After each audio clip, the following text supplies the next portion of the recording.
Ada satu fenomena yang unik, menarik untuk kita kupas di merek kopi lokal Indonesia.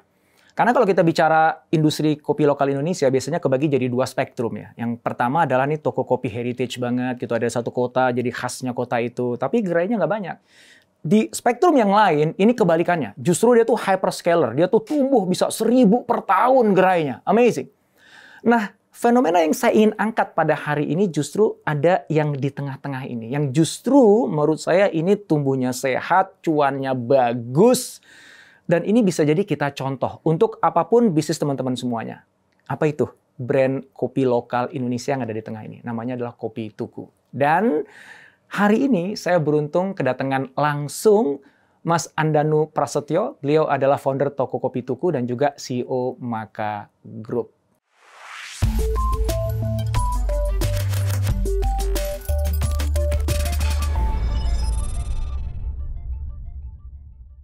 Mas Tio, selamat datang di studio saya. Makasih banget waktunya. Alhamdulillah kita bisa ngobrol-ngobrol di sini. Alhamdulillah. Sebenarnya udah lama ya kita pengen ketemuan begini di studio untuk ngomongin Kopi Tuku. Tapi kalau hal baik kadang memang harus disempet-sempetan kan. Iya. Nah, harus sabar juga ya. At the end akan sampai juga. Ya. By the way, thank you banget untuk Kopi Tukunya. It's my favorite kopi. Bukan hanya di Indonesia tapi in the whole world. Jujur, gue nggak bohong. Nggak hanya karena lu ada di sini. Alhamdulillah. Berarti part dari tetangga Tuku Bintaro berarti ini ya? Oh, Bintaro di sini, rumah gue di Cibubur. Iya, ada nggak jauh dari rumah gue sih, Kopi Tuku. Cibubur, yang di mana Mas? Di Cibubur Point. Itu ada, nggak gede, tapi jos lah kalau rasanya. Thank you, Oke, anyway gini Mas. Tadi aku ngomong ke teman-teman ya, bahwa Kopi Tuku ini menurut aku unik. Dia ada di tengah. Yang biasanya untuk either heritage, atau hyperscaler banget kan, yang gede banget gitu ya. Iya. Pertanyaanku, aku punya banyak pertanyaan. Aku mulai dari sini dulu. Apakah itu didesain sejak awal kayak begitu atau itu ketemu di jalan? Cara bertumbuhnya ya. Kenapa kok akhirnya jadi sit in the middle tadi itu, Mas? Oke. Jadi apakah dari awal emang gue pengen sit in the middle nih gitu, karena strategi gitu, atau itu sambil jalan akhirnya ketemunya ke situ gitu? Aku kayaknya beberapa hari yang lalu atau seminggu yang lalu itu juga ada yang ngomong bahwa, yuk gue inget gue pernah wawancara lo atau kita ngobrol waktu itu. Lo jelas banget ngomong ke gue, lo nggak mau punya cabang yang banyak. Terus kenapa sekarang lo ada di sini gitu? Nah, tapi mungkin kalau teman-teman juga ngikutin ceritanya Tuku, awalnya itu kan 2015 konteksnya adalah kegelisahanku melihat pertumbuhan industri kopi, keinginan untuk bantu petani kopi. Dulu biasa pemain kopi pasti gitu narasinya, pengen bantu petani kopi, bikin kopi Indonesia jadi raja di negeri sendiri, kata-katanya biasa gitu kan. Dari semua senior di industri kopi, dari brand-brand kayak macam-macam ya, kalau aku nggak apa-apa sebut brand, nggak apa-apa kan ya. Ada kayak Anomali, ada Jakarta Coffee House, dulu juga di dekat rumahku ada Bloomchen Coffee, ngobrol-ngobrol sama Caswell's Coffee gitu. Jadi banyaklah senior di industri kopi, aku nggak bisa sebutin satu-satu, yang ngasih aku banyak pesan-pesan moral gitu, inspirasi bahwa oh ya banyak kita harus ngambil peran buat industri kopi Indonesia. Nah, sambil itu berjalan 2000 mungkin dari Starbucks datang 2000-an, kemudian Anomali tumbuh 2005-an, kemudian juga naik jadi specialty coffee naik 2010 ke atas, artisan mulai naik gitu kan. Aku tuh melihatnya kayak bertumbuhnya sudah bagus, banyak cita rasa baru, tapi kita sebagai negara produsen waktu itu bahkan masih ketiga di dunia, yang akhirnya turun ke keempat di dunia. Tapi semua it's about numbers terus. The quality-nya belum terbahas. Jadinya pada saat kita ngomong produksi itu juga Arabica atau Robusta tidak terbahas, grade-nya berapa tidak terbahas, dan akhirnya sambil jalan 2012-13 mulai main-main ke kota lain di Indonesia, mulai main-main ke kota lain di Australia, gunain tabungan buat hidup di sana lontang-lantung. Dan alhamdulillah terinspirasi melihat skena kopi di Jogja dan Melbourne saat itu. Yang akhirnya aku merasa untuk bisa ningkatin konsumsi Indonesia tidak cuma bantu petani aja, tapi bikinin sebuah wadah di bawahnya, yaitu di hilirnya. Bikinnya sebuah scene yang membuat orang dari jarang jadi sering untuk ngopinya itu sendiri. Makanya aku merasa tanggung jawabku di distrik kayak Cipete saat itu, di Kelurahan Cipete Selatanku, aku ngerasa itu udah harus jadi misi tersendiri dulu gitu kan. Makanya ya udah dapat kesempatan 2015 setelah punya Toots House dulu di Cipete, punya bangun industri kopi, bikin toko kopi, terus akhirnya es kopi susu kan tidak ada dari awal kan. Nah, cuma pas mulai jalan, ada permintaan cita rasa tersendiri tuh, mau yang dingin, mau yang kopinya legit, kopi masih terasa. Ya udah, tuh dulu aku cuma mikir cari kopi yang terjangkau. Sampai dicari yang terjangkau tapi dengan cita rasa yang menurut konsumen suka, dapat es kopi susu itu dengan gula aren ya kan. Nah, aku cuma pengen bilang kenapa sampai in the middle ini. Ternyata dari inspirasiku belajar dari petani kopi, dari perilaku industri, ketemu tetangga tuku di Cipete saat itu, dan kita akhirnya punya tulisan kalau di stiker toko-toko itu ada lahir karena mimpi, besar karena tetangga gitu. Jadi justru tetangga tuku, konsumen-konsumen kita yang ngasih kita konteks lebih besar lagi, kebermanfaatannya bisa lebih besar seperti apa. Dan ternyata Bing jadi satu cabang itu tidak cukup buat tetangga tuku yang lebih luas lagi yang pengen kita yang nggak dari Cipete lagi. Jadi dari situ ya kita belajar memperbesar ruang lingkup tetangganya, dan akhirnya membesarnya itu membuat kita belajar lebih banyak mengeksplorasi apalagi kelebihan Indonesia yang perlu kita gunakan dan seberapa besar lagi impact yang bisa kita berikan gitu. Makanya kayak tahun ini aja atau tahun lalu mungkin ada berita kita pop up di Seoul gitu. Di Korea kita belajar aja gitu.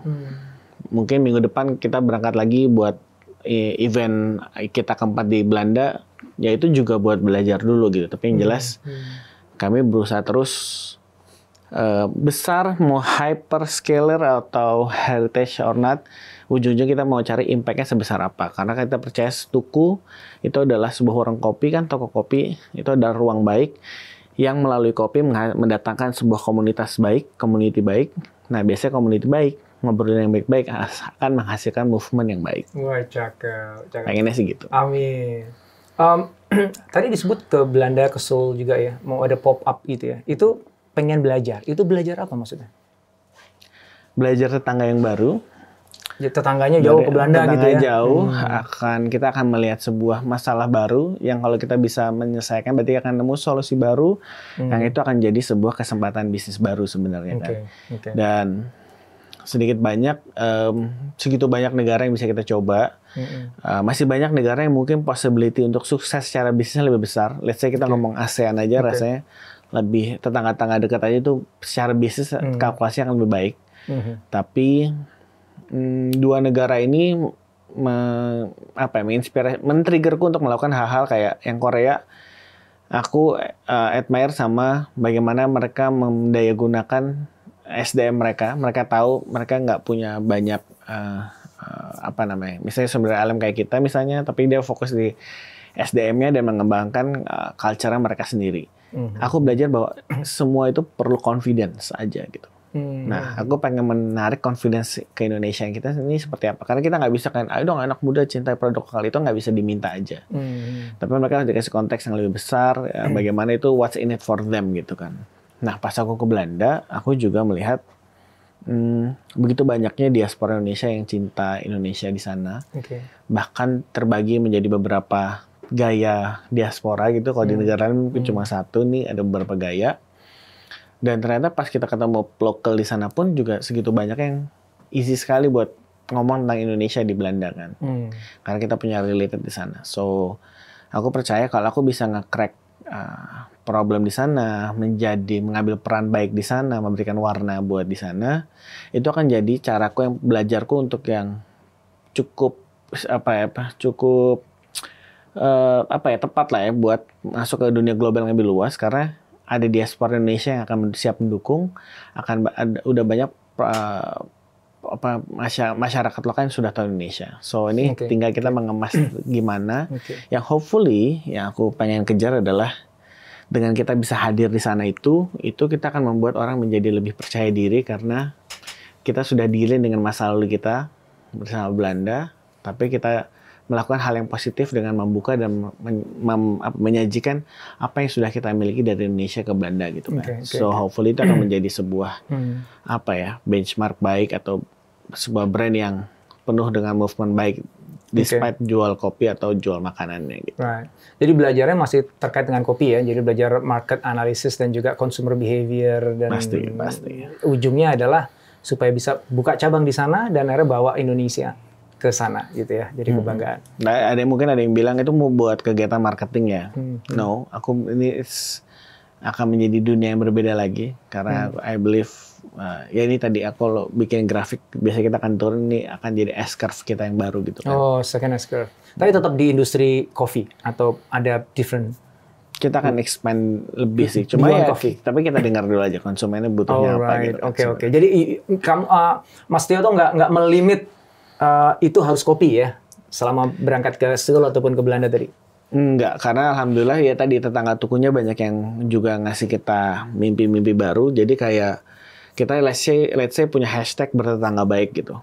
Itu adalah hashtag buat community-nya tuku, tetangga tuku yang mau melakukan, bisa kita mau ngomongin kita nanam pohon, kayak kita sosial, kayak atau hal-hal yang untuk tetangga di sekitar gitu kan. Tapi kita juga punya hashtag tuku tiap hari gitu kan. Jadi ya terkadang orang memang ke tuku buat ngopi tiap harinya. Tapi ada juga yang kayak aku bercandain selalu aku bilang ada orang datang ke situ cuma gara-gara pengen ketemu karyawannya atau dia tiba-tiba nemu jepit rambut karena si cewek ini nggak bawa jepit rambut gitu kan, or apa namanya dia nemu kaos-kaos yang juga ini bahannya dia suka dan sebagainya. Jadi tuku sudah digeser bagaimana dia bisa ingat tuku tidak hanya karena kopinya aja. Hopefully abis ini setelah produk dia akan ingat dengan segala movement baik yang dibentuk sama tuku gitu. Wah, cakep. Aku pengen kembali ngomongin tetangga ya, tapi sebelum sampai ke sana aku balik lagi ke pertanyaan awalku tadi ya, tentang ini ada di tengah nih tuku sekarang.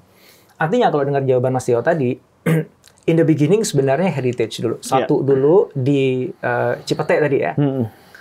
Yang benar-benar bagus, dengerin customers, pengennya apa, yang aku baca kalau nggak sampai 2,5 tahun ya, meriset itu dengar dari para tetangga, dari customers, sampai kemudian ketemu racikan yang sekarang ini ya. So, itu kan amazing ya, dedikasi sama 2,5 tahun untuk menemukan itu gitu. Dan nggak buru-buru pengen expand. Lalu kemudian sambil jalan, ya kenapa kita cuma bantuin tetangga yang ini, kan tetangga kita banyak ya gitu. Dan akhirnya sekarang ada 60. Tahun depan targetnya 100 gitu. Nah, aku nyambung sedikit, kita ada kesempatan bisa jadi hyperscaler yang tadi dokter bilang. Tapi pada saat kita membesar terlalu cepat, ada yang kita korbankan takutnya. Nah, apa itu? Ya tadi salah satunya orang yang berharap senang sama tuku karena rasa konsistensinya, dan juga berbagai engagement yang kita bentuk. Ya tadi kalau misalnya kita mau lebih dekat ya kita jangan selalu pergi jauh-jauh kan. Aku juga lagi cari formula yang tepat bagaimana kita bisa tumbuh secara cepat, namun tidak men-take it for granted kan. Ini kan hubungan yang sudah dibangun sama tetangga tuku. Aku juga nggak mau cuma jadi udah penting tamunya ramai, dia beli selesai. Kayak kemarin kita kalau buka keluar kota kan kita harus pop up dulu, kita harus kenalan dulu, kulon-kulon dulu sama pemain di sana gitu kan. Karena kita mau bangun nggak cuma expanding, tapi bagaimana kita ngasih warna baru di setiap kota-kota baru yang kita masukin kan. So kemarin harusnya kita nyampe 100 di tahun depan, tapi jadi aku potong. Oh, nggak jadi 100 target nggak jadi 100 karena tapi yang paling mendasar adalah kalau aku datengin orang let's say 30 atau 50 toko baru di tahun depan, itu akan membuat aku mendatangkan 50% keluarga baru, lebih dari keluarga baru. Nah, aku khawatir culture-nya berubah.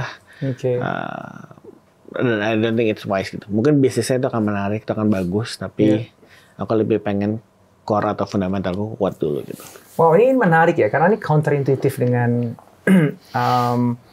apa namanya, dengan fenomena yang sekarang kejadian. Everybody tuh pengen going scale. Sebenarnya itu ya kebawa dari zaman startup dulu lah ya, yang everything tuh harus di scale gitu ya. Bahkan toko kopi pun bisa diklaim sebagai digital startup gitu ya. Which is somehow it doesn't make sense actually, but investors buy it gitu, dan udah kejadian kan sekarang gitu ya. Saya juga paham kekhawatiran itu gitu ya, bahwa when you scale itu ada korbanannya gitu. Salah satunya adalah maybe cultures-nya, the product itself, consistency yang ada di sana gitu. Karena itu nggak mudah untuk bisa dipertahankan dengan scale yang berkembangnya terlalu cepat gitu. Kalau menurut Mas Tio sendiri, how fast is fast yang itu safe sehingga kita tetap bisa maintaining heritage-nya itu, nggak kehilangan itu? Sebenarnya bagaimana kita bisa fast tapi dalam konteks mindful kan ya. Pada saat kita mindful, kita tahu kan tadi, let's say misalnya pada saat aku bilang 1 bulan 1 cabang itu aja itu udah fast buat aku. Mungkin teman-temanku yang brand lain udah bisa ada 7 sehari mungkin. Tapi tadi fast selama konteksnya mindful dan selama konteksnya adalah tidak merugikan beberapa hal lain dan kita bisa tetap memaksimalkan kesempatan itu dengan baik, ya aku ambil gitu. Cuma buat aku soalnya fast tuh bukan sebuah terminologi yang sering kita bahas gitu kayak mumpung gini nih kita harus cepat gitu. Ya mungkin karena orang Jawa alon-alon asal kelakon itu matters, dan aku percaya untuk nggak ada namanya orang maraton itu lari gitu kan. Tapi bagaimana kita tahu pacingnya, kapan kita cepat, kapan kita tetap pelan supaya kita jalan lebih jauh gitu kan. So maybe for teman-teman yang melihat bisnisnya in 10 years akan exit, ya mungkin dia perlu fast sekarang. Tapi since aku tetap merasa bahwa aku pengen ninggalin legacy, but what kind of legacy buat industri ini, buat Indonesia, setiap udah bikin ternyata ada kesempatan lebih ubah lagi. Kayak sekarang kita tahun ini mau ubah manifestonya lagi gitu kan, visionnya kita ubah lagi, kita jauhin lagi karena kita cuma percaya, kita bersyukur dengan segala kesempatan yang didapat sekarang. So kita percaya yang kita punya sekarang itu adalah banyak rezeki orang lain gitu. Jadi ya tadi tetangganya nggak bisa kecil-kecil dicepetin aja, bisnisnya nggak bisa cuma di copy aja, kita gedein terus. Semoga Tuku selalu menjadi kendaraan baik untuk melakukan hal baik gitu kan. Jadi ya tadi fast dalam konteks kita bisa secara mindful mengambil kesempatan yang diberikan Tuhan buat kita gitu. Wow. Khawatir kalau going too fast nanti budayanya mungkin nggak bisa intact gitu ya, value sistemnya nggak intact gitu ya, dan apa filosofinya juga nggak intact gitu. Tell me about that. Apa sebenarnya budaya atau value system atau filosofi yang ingin terus dijaga oleh Tuku? Tadi tuh Mas, kita lagi ubah lagi tuh core values kita as a group, nggak cuma di Tuku tapi sama Group juga. But salah satunya ada hal sederhana, kita cuma bilang satu kata, being menyenangkan gitu. Menyenangkan itu juga didefinisikan dalam sebuah core value itu tuh aku berharapnya lebih dari sekedar menjadi orang yang ya senyum dan baik sama orang, tapi yang jelas bagaimana kalian menjalankan pekerjaan ini bisa happy, tapi juga kita cari profit, tapi it's not about profit aja, tapi benarkah ini akan menyenangkan dalam kita menjawab sebuah produk, itu benarkah menyenangkan buat konsumen-konsumen kita gitu. Jadi ya kita put positivity di sana, sambil di core value lainnya misalnya kita fokus pada solusi gitu. So kita nggak mau terlalu ribet gimana, kita harus taktis, mungkin kita harus cepat. So dilihat semuanya harus solution based. Aku cuma bilang satu paling gampang, kalian lihatnya yang kecil banget, paling bawah banget. Biasanya itu adalah konteks paling bawah, biasanya konsumen. Karena ujung-ujungnya nih mau kita bikin apa di konsumen ini gimana? Atau kita tarik yang paling jauh di atas adalah purpose gitu. Jadi setiap kali ngide saya ngambil apa, silahkan mau lihat apa efeknya buat konsumen, atau karena kalian pengen jauh kemana. Nanti di dalamnya baru bisa di konsumen, baru di dalamnya ada kayak how to-nya dengan budget berapa, harus approach marketingnya gimana dan sebagainya. Tapi yang jelas berpikirnya ya kecil itu atau jauh banget. Dari sumber yang saya baca, ini sekaligus clarify ya gitu, bahwa dalam satu hari omsetnya Tuku itu 1 miliar. Jadi dalam setahun dari 365 miliar ya. Dan itu kalau jadi jatuhnya rata-rata per gerai itu lebih tinggi dibandingkan banyak dari toko gerai kopi lainnya gitu. Apa yang berkontribusi pada itu? Aku tidak berani membenarkan dulu yang tadi, tapi untuk menjawab produktivitas toko, pertama mungkin kita sudah dipertanyakan kenapa kita bikinnya tidak ada meja dan sebagainya gitu kan. Jadi itu kan sudah menjawab untuk produktivitasnya supaya orang memang come and go, turnovernya supaya tinggi. Itu satu. Yang kedua, jadi fokus pada take away ya berarti ya? Pastinya kalau di kami. Meskipun di kami terhadap kenyataan orang tetap nongkrong, tapi akhirnya cara nongkrongnya pun disesuaikan dengan gaya toko yang ada, which itu nggak yang terjadi warungan banget sebenarnya, which aku lebih happy yang seperti itu. Yang kedua, kita percaya dari awal kita tuh bangun experience. Dalam experience aku selalu bilang sama tim awalku yaitu ada produk, service dan juga ambience gitu. Jadi ya tadi percayalah ada orang yang datang ke tuku hanya karena dia lagi hamil gitu. Dia nggak bisa beli kopi tapi dia pengen ke tukunya gitu. Ya mungkin dia karena dia pengen nyaman, dia bilang saya minum infused water ngobrol di sini juga nggak apa-apa, karena infused water kita gratis kan. Tapi yang jelas jadi kita perbanyak alasan orang untuk datang ke tuku. Jadi yes di luar sana banyak yang lebih murah, lebih dekat. Tapi ya kita perbanyak value supaya orang jadi pilihnya ke kita gitu kan. Jadi kenyamanan yang membuat orang datang itu tidak selalu berupa ruang yang luas, yang ada meja, kursi, colokan untuk laptop dan sebagainya. Yang itu kan selalu menjadi apa ya? Jadi itu textbook manual lah ya untuk F&B bisnis gitu. Nah di case aku ya jadi tidak harus. Dan apa yang ngebuat itu kok nggak harus ngikutin pakem itu ya? Itu kan yang bagi saya amazing ya. Kayaknya ini mungkin masuk ke poin ketiga tadi tentang branding atau ini tentang Indonesia juga. Kayak misalnya sekarang kalau ngobrol sama teman-teman pelaku industri kita bilangnya kayak kita sebagai anak Indonesia perlu definisiin keren itu apa deh. Dan itu keren buat siapa gitu. Karena apa yang kita jadi concern sekarang adalah let's say misalnya kami di Tuku dan di Maka Group juga tidak mau bangun brand atau tumbuh tapi berlandas di atas consumerism orang gitu. Karena tidak mindfulnya market kita dalam membeli produk gitu. Jadi kita juga berusaha jadi brand yang harus ada benefitnya dong beli brand ini apa gitu. So at the very minimum yang tadi Tuku jadi ruang karena kopi yang enak dan ada menghasilkan komunitas baik tadi dan menghasilkan movement baik. So paling tidak buat beberapa orang dari riset kita Tuku sudah jadi mood booster atau everyday luxuries gitu. Gua bete hari ini gue beli minum Tuku happy. Gua hari ini ngerjain tugas gue dan kelar, gue mau beli Tuku karena gue happy. Atau gue lagi dimarahin bos, gue beli Tuku biar gue happy. Itu datangnya dari branding atau datangnya dari environment di gerai tokonya itu? Somehow kami pun mencoba men-set itu. Cuma kami juga tidak spesifik lah. Dok, kita kan pasti di awal sibuk ops aja kan. Tapi alhamdulillah sambil kita ngobrol, itu dengar cerita-cerita itu dan akhirnya kita formulasikan juga kan. Oh ini baik untuk diteruskan dan sebagainya. Dan ya tadi keywordnya tadi everyday luxuries itu gitu. Dan akhirnya ya tadi jadi ada beberapa orang yang bela-belain gitu. Meskipun jauh, meskipun katanya kopinya ngantri 2 jam gitu. Jadinya dia lama. Itu dulu ya, zaman dulu itu ada persepsi kayak gitu. Jadi kayak sekarang misalnya ada omongan di riset brand lain turun sekian persen, kenapa di salah satu platform ini si Tuku naik sendirian. Nah kalau dari riset kita yang kita tahu ya kayak biasa kalau gitu berarti orang lagi balik ke kita.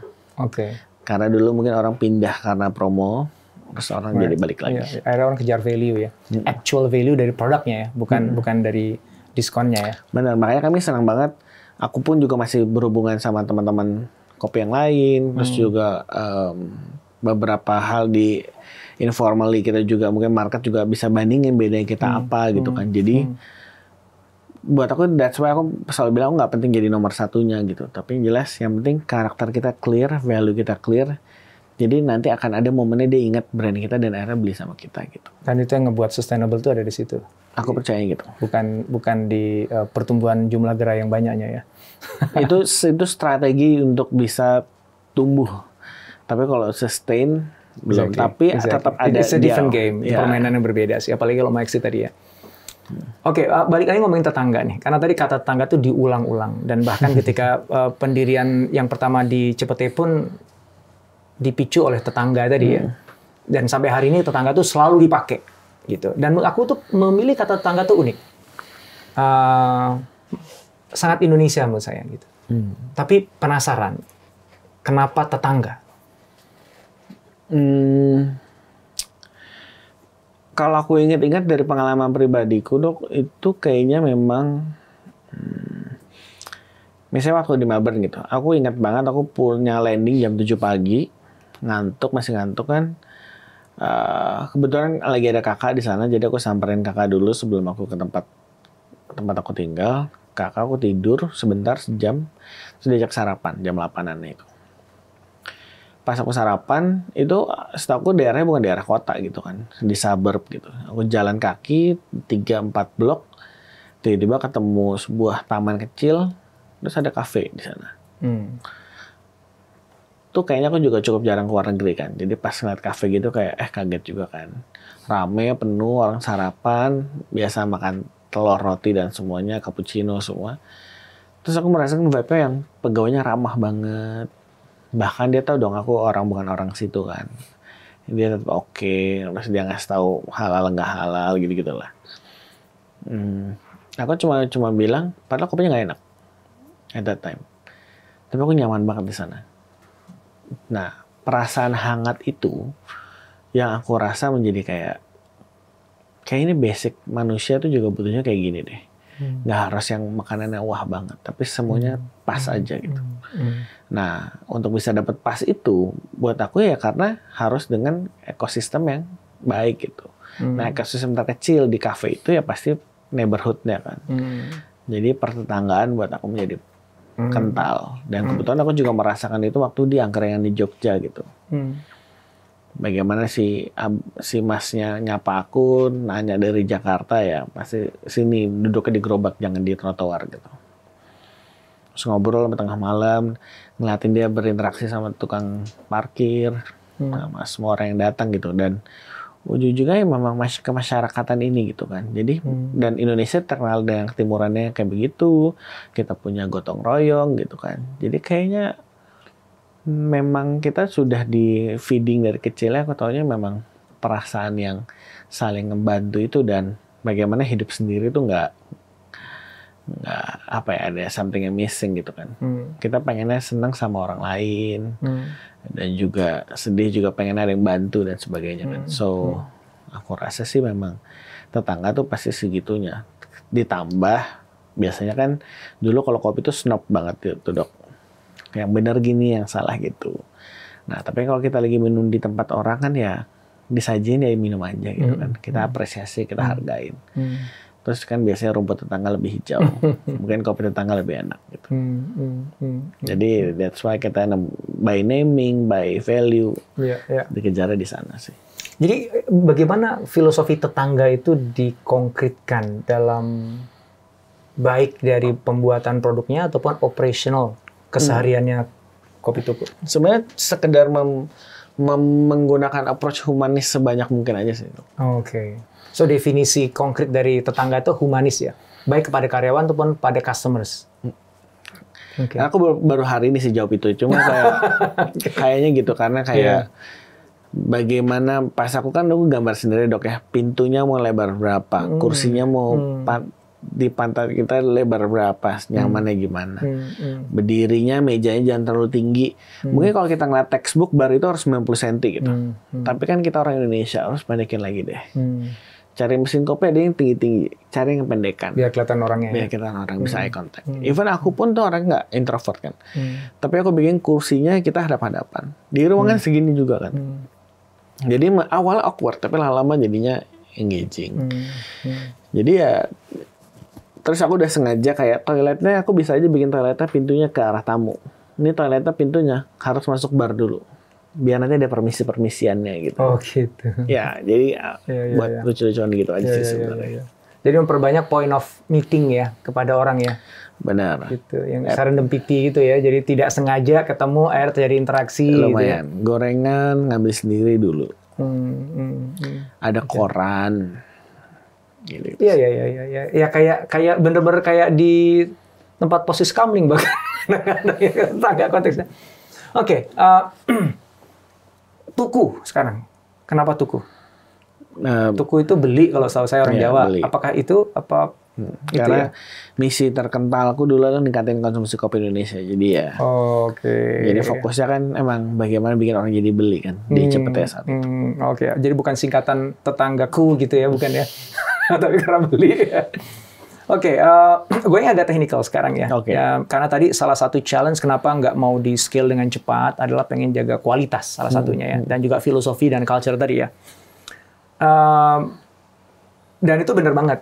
Ada satu brand yang kayaknya dulu tuh asik gitu, tapi begitu dia scale besar, kok rasanya kok lain gitu. Dan that is always a challenge untuk di F&B bisnis ya. Yeah. Walaupun lu pakai resep yang sama, mesin yang sama gitu ya, tetap aja somehow bisa beda. Gimana cara Tuku menjaga konsistensi kualitas dari produknya dengan jumlah yang walaupun nggak terlalu masif scalingnya, but yet kan still scaling kan ya? Itu gimana? Tetap tadi menurut aku penting banget kita tetap ngobrol sama tetangga Tukunya. Tetangga Tuku berarti customer-nya Tuku ya? Mereka aku bersyukur banget punya tetangga Tuku seperti itu karena mereka until yesterday aja mereka masih DM aku gitu. If mereka merasakan sesuatu yang kenapa gitu. Mas aku cuma ngasih tahu aja. Aku sih cuma baru beli sekali. Tapi coba dicek aja Mas, siapa takut ini soalnya ini nggak Tuku banget gitu. Or Mas aku udah cek di sini, aku coba kemarin pas ke rumah mertua aku juga beli lagi, pas aku ke sini aku beli lagi, aku udah cobain 3 toko nih, kok rasanya beneran lagi berubah 3 toko konsisten, berarti Mas ubah resep ya. Jadi ya aku banyak diberkahi sama tetangga Tuku yang sangat peduli gitu. Jadi itu akan menjadi sebuah polisi di awal yang membuat kita juga bisa aware gitu kan. Dan alhamdulillah aku juga punya tim yang mereka juga sangat kompak gitu kan dan juga peduli dengan feedback tersebut gitu. Mereka muncul di grupnya, terus langsung mereka follow up, masing-masing ambil peran masing-masing dan secepat mungkin kita juga merespon itu gitu. Grupnya itu berarti ada grup customer, grup WA customer gitu iya. kan? Oh iya. Oh enggak, sorry, bukan customer ya, tapi komplain ya. Oh. Jadi semua akan dikumpulin dari berbagai tempat, dikumpulin di sini. Jadi even aku pun jadi tahu gitu kan. Tapi grup itu internal berarti ya? Internal. Kalau yang grup WA sendiri biasanya antara toko yang udah punya. Kayak kemarin bulan puasa, ya udah mereka kan bikin bukber masing-masing di toko masing-masing. Customernya? Dan bersama dengan baristanya dan sebagainya. Oh iya. Oh, menarik ya. Cuma kalau yang udah itu yang buat formalnya, tapi informalnya, kemarin aku juga lihat juga beberapa barista ini yang akrab banget sama tetangganya, maka akan diundang ke misalnya dibuka di komplek gitu. Nah 2-3 orang biasa diajak. Oh gitu ya. Atau geng ibu-ibu yang ini tapi ngajak setengah anak toko lah karena setengahnya nge-shift. Sebegitu gitu. Dekatnya ya dengan customer seperti ya memang. Itu memang by design ya. Memang kita cari barista yang No. Enggak. By design-nya standar. Kita cuma cari orang baik, kita cuma pengen dan kita nggak pengen deket banget sama tetangga enggak. Ya just bukan desain, tapi lebih ke arah kita sepakat bahwa perasaan kayak gini enak ya. Kayak sekarang yang jadi SOP, tapi itu padahal sebuah ketidaksengajaan adalah dulu aku kalau ada orang tumpah gelasnya, aku ganti. Lagi naik motor, aku ganti. Nah itu aku kasih contoh ke teman-teman di toko, di kantor, ternyata mereka membuat itu menjadi sebuah, aku nggak yakin itu jadi sebuah SOP juga, tapi aku masih melihat itu sampai sekarang dilakuin sama anak baru sekalipun gitu. Jadi normal berarti itu. Jadi normal kayak gitu dan aku berharap itu karena coba deh, aku cuma ngingetin adalah coba kalian lihat rasa senangnya orang, rasa apresiasinya orang begitu kita melakukan hal yang sesuatu yang kayak gitu. Makanya aku selalu bilangnya kalau mau lakuin apa-apa dalam service tuh harus cukup means adalah sesuai standar. Habis itu ditambah sedikit elemen surprise. Apapun itu. Insya Allah biasanya kita akan service levelnya akan naik sedikit. Oke. Ini kalau ngomongin produknya atau menunya di Tuku itu kan kadang-kadang unik-unik ya. Ada kopi kelapa jeruk gitu ya. Kopi serai lemon gitu ya. Eksperimentasi seperti itu seberapa pay off dan kalau kita ngomongin kopi gula aren gitu udah standar lah ya tuh orang basic banget suka gitu kayak kita jualan ayam goreng di Indonesia kan pasti kan laku gitu ya. Tapi kan tetap Tuku melakukan eksperimentasi ya dengan rasa-rasa yang berbeda itu emang suka gitu kalau boleh itu kebuka ya. Dan kedua, seberapa itu payoff untuk atau tuh supaya orang nggak bosan aja, paling nggak ada sesuatu yang lucu di gerai gitu. Kalau yang mungkin dulu yang aku agak-agak desain dari awal adalah aku tidak jualan matcha. Jualannya Earl Grey milk tea kan. Karena di situ zaman dulu aku udah pusing sama perdebatan kopi yang benar gimana. Aku nggak mau didebat lagi matcha yang enak tuh yang pahit atau yang manis gitu. Jadi aku menghilangkan itu. Kedua aku bikin Earl Grey milk tea supaya beda aja kan. Nah tapi di Earl Grey milk tea aku juga berharapnya adalah warnanya kan kalau matcha hijau, kalau Earl Grey milk tea akan tetap coklat. Jadi meskipun perempuan minum Earl Grey milk tea, dia akan terlihat kayak lagi minum es kopi susu juga. Nah akan terbentuk stigma, gila di sini cewek aja minum kopi. Itu satu zaman dulu. Selebihnya kalau produk-produk lain, kebanyakan dok itu lebih karena keputusan aku secara strategis, bukan dengerin konsumen. Sesederhananya, aku lagi pengen ngajarin, misalnya aku bisa aja jual orange juice gitu dok. Kenapa aku kasih kelapa? Ya karena salah satu komoditas terbesar terpenting kita kelapa. Aku jualan pinggir jalannya kan STMJ, aku bikinnya SKMJ, susu kelapa madu jahe gitu. Kelapanya lagi aku angkat. Serai lemon itu waktu karena pandemi. Karena disuruh minum serai kan. Oh, oke. Apa lagi? Misalnya es goes gitu. Es goes itu adalah minuman buat anak sepedahan dulu. Oh. Karena goes gitu. Iya. Tapi rasanya isinya adalah jeruk nipis, madu, dan juga air kelapa. Penting seger aja pokoknya gitu ya. Tapi ya on top of that, berangkatnya adalah aku pengen mengembrace kelapanya Indonesia. Habis itu rasa di bawahnya aku cocok-cocok yang ke tamunya. Oke. Jadi atau bikin coklat gitu, coklatnya Indonesia. Udah. Jadi memang keputusan strategis di atasnya aku minta. Karena aku percaya market tuh ya di gimana kita ngebawanya aja nanti sebenarnya. Sejauh mana itu pay off secara bisnis? Keputusan strategis itu? Dulu awal-awal berat. Karena tahunnya skopi susu terus. Tapi sekarang alhamdulillah sih. Dengan tim juga belajar terus, mengkomunikasikannya, bikin kegiatan terpisah nih buat si es goes ini, bikinnya sepedahan keliling anak toko gitu. Nanti dapat minuman itu. Atau kayak sekarang kita punya beragam pagi dan beragam sore. Itu kan kopi filter dingin. Itu adalah sebuah cara buat embrace keanekaragaman kopi Indonesia, tapi bukan kopi susu, tapi tetap enak. Kayak kalau orang di brand-brandnya mungkin misalnya ice filter atau ice Japanese coffee gitu. Kita buatnya di format yang udah kita siapin, tidak disebut originnya apa, supaya tidak terjadi perdebatan ini apa gitu. Tapi kalau lo suka, yang cocok yang pagi ini, yang sore ini gitu. Jadi itu emang didesain aja sih. Itu signifikan ngedongkrak penjualan dengan eksperimentasi rasa seperti itu? Dibilang signifikan mungkin tidak akan bisa ngalahin es kopi susu, tapi kita punya KPI per tahun memang harus mengurangi ketergantungan terhadap es kopi susu. Satu, yang kedua, biar kita juga explore apalagi ya kelebihan Indonesia yang bisa kita mainkan gitu kan. Tapi ya mendongkrak, ya bikin orang jadi nambah 2 deh paling. Aku pengen seger dulu habis itu minum es kopi susu. Oke, cross selling berarti ya. Oke, ini nggak kerasa. Ini kita udah hampir 40 menit ngobrolnya. So one last questions. One last questions. Yang akhir-akhir ini agak rame ya tentang naming rights untuk MRT ya Tuku gitu. Apa di balik keputusan itu? Seperti yang aku sudah sampaikan, biasanya itu adalah kado ulang tahun bersama kami. Dalam tahun ini kami 10 tahun. Satu itu, yang kedua, MRT itu pas datang ke Jakarta kita tahu itu se-hype itu kan ya dok ya. Kita kayak berharap kita jadi Singapura, berharap kita jadi kayak Jepang gitu kan. Itu rasa momentumnya jadi momentum baik sebenarnya. Jadi wajar aja kami dulu warga Cipete, wah expect bisa kayak coffee shop di luar negeri gitu yang ada di MRT gitu. Tapi saat itu yang masuk ternyata brand lain gitu kan. Tapi ya udah jalan. Tapi kita percaya bahwa MRT itu menjadi penghubung dan salah satu perubahan lah di situ. Dan akhirnya ya mulai tuh ada naming rights terjadi di tempat-tempat lain. Ya udah kita mah bercanda aja, tapi ya berhitung aja gitu.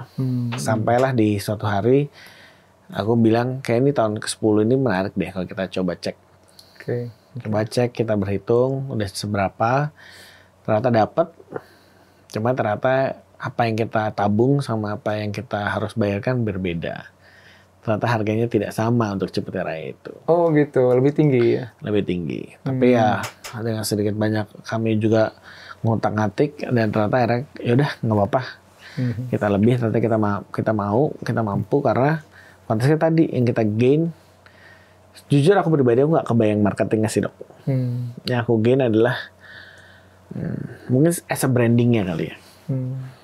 Dalam konteks aku bangga banget bisa mengescalate Cipete. Itu mewakili hadir di Cipete sebagai brand kayak Tuku gitu. Dan juga kami percayanya semakin banyak belief baik orang terhadap brand ini, kepercayaan terhadap lokal, itu efeknya juga akan jauh lebih besar daripada bisnis Tukunya itu sendiri. Jadi ya, dan ternyata itu memberikan efek marketing yang baik juga. Jadi alhamdulillah kita perjalanan proses naming rights kemarin ya sekali lagi memberikan pelajaran bahwa kami bersyukur kami punya tetangga Tuku yang ada sekarang ini. Dan ternyata dengan naming rights ini pun memperkenalkan kami ke tetangga Tuku yang baru yang benar-benar kami nggak kenal. Jadi MRT juga benar-benar menyambungkan nggak cuma beberapa titik Jakarta, tapi juga menyambungkan orang-orang tetangga Tuku yang jauh dari Tuku bisa datang ke Tuku. Dan selebihnya ini semoga nggak cuma jadi perayaan internal kami, tapi ya sekarang kami ada sebuah bangunan besar di Cipete bertuliskan MRT, Cipete Raya Tuku. Itu akan menjadi sebuah kebanggaan bersama setiap orang gitu. Nah, PR-nya selanjutnya adalah bagaimanakah kami seluruh tim Tuku mengemban tanggung jawab dan juga persona yang sudah dibangun sendiri itu. Betulkah kita akan memberikan impact yang lebih besar? Nah, itu yang juga jadi PR selanjutnya. Wow, amazing. Itu pertanyaan yang kita semua rasanya harus ikut jawab dalam konteksnya masing-masing ya. Karena kita semua mengemban tanggung jawab itu. Ini bukan keren-kerenan, bukan cuma sekedar nama doang. Ya, jangan. Tapi ada satu purpose tadi ya, yang paling atasnya bahwa customer atasnya purpose yang lebih besar yang kita harus perjuangkan melalui bisnisnya kita. Ya. Thank you so much. Makasih banget Mas Yo. Insightful banget. Thank you. Thank you teman-teman.